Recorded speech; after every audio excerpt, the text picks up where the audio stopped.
नमस्कार, आप देख रहे हैं DTN RST। लोकसभा नेता प्रतिपक्ष और कांग्रेस सांसद राहुल गांधी ने कहा, ब्रिटिश साम्राज्य के पास फोर्स तो थी लेकिन शक्ति नहीं थी। गांधी जी के पास फोर्स नहीं थी लेकिन उनके पास सच था, इसलिए उनके पास शक्ति थी। नारायण गुरु के पास ताकत या बहुत ज्यादा पैसा नहीं था। पेश एक report. Then I thought to myself, there is a difference between force and power.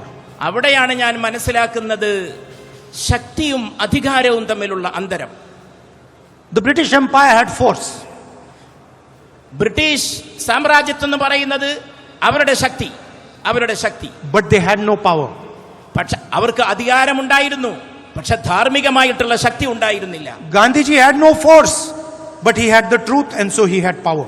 ഗാന്ധിജിക്ക് അധികാരശക്തിയോ മേധാശക്തിയോ ഉണ്ടായിരുന്നില്ല, പക്ഷേ അദ്ദേഹത്തിന് ധാർമ്മികമായ ശക്തി ഉണ്ടായിരുന്നു എന്നുള്ളതായിരുന്നു അദ്ദേഹത്തിന്റെ. And the same way Narayana Guru Ji had no strength. അതുപോലെ നാരായണ ഗുരുവിന്റെ കയ്യിൽ മേധാശക്തിയോ ആധിപത്യ ശക്തിയോ ഉണ്ടായിരുന്നില്ല. He did not have huge amounts of wealth. അദ്ദേഹത്തിന് ധാരാളം സമ്പത്ത് ഉണ്ടായിരുന്നില്ല. He did not drive in a fancy car. അദ്ദേഹം ഒരു വലിയ വിനോദം പോലുള്ള ആഘോഷിക്കപ്പെടുന്ന പോലുള്ള വാഹനങ്ങളിൽ സഞ്ചരിച്ചിട്ടുണ്ടായിരുന്നില്ല. But he was easily the most powerful man in Kerala. പക്ഷേ ആ കാലഘട്ടത്തിലെ ഏറ്റവും സുശക്തനായ മനുഷ്യൻ മഹാത്മാഗാന്ധി ആയിരുന്നു എന്ന് നാം മനസ്സിലാക്കും. And imagine his power that today, 100 years later, the entire political class of Kerala has come to commemorate him.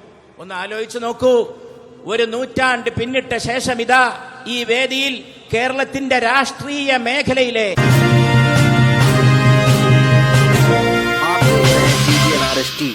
രാഷ്ട്രീയ വൃത്തത്തിലെ നേതാക്കൾ അഖിലം സമ്മേളിച്ചുകൊണ്ടാണ് ആ ഗാന്ധിജിയുടെയും നാരായണ ഗുരുവിന്റെയും കൂടിക്കാഴ്ചയെ ഓർക്കാൻ വേണ്ടി നിങ്ങളുടെ എല്ലാവരുടെയും സാന്നിധ്യത്തിൽ ഇവിടെ എത്തിച്ചേർന്നിട്ടുണ്ട്. And there is a clear message to those that use violence, those that use hatred from Narayana Guruji and Mahatma Gandhi ji. ഹിംസയും രോഷവും വെച്ചു പുലർത്തുന്നവർ, അതുകൊണ്ട് നടക്കുന്നവർ തീർച്ചയായും ഗുരുവിൽ നിന്നും ഗാന്ധിജിയിൽ നിന്നും വലിയ പാഠങ്ങൾ പഠിക്കേണ്ടിയിരിക്കുന്നു. And that message is that there is nothing to be gained from it, there is only something to be lost from it.